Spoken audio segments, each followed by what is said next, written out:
example, we will be looking at My Pattern Events, and that can be accessed through event type.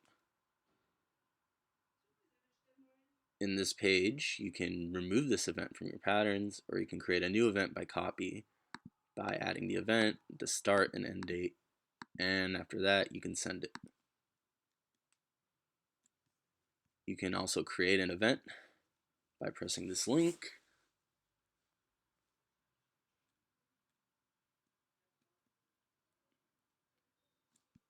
And if you want to access it, you head to this page.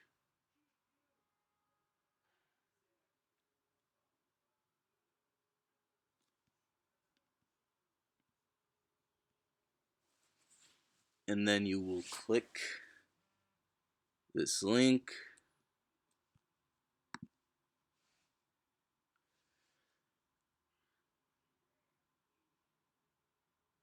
And you will add to your pattern events.